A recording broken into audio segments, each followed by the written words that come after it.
going to be making my breakfast. And right now in front of me, I have 150 grams of oats, and I have warm water what I'm going to pour inside the oats and leave it to swell up.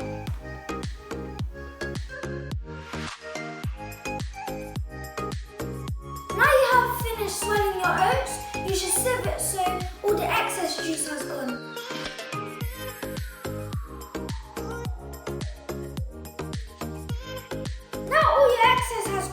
It should look like this.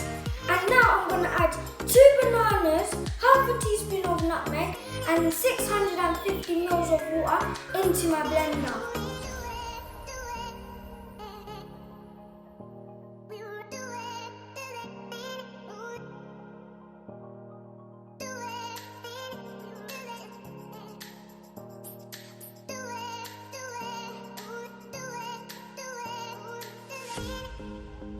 Now it's ready to blend.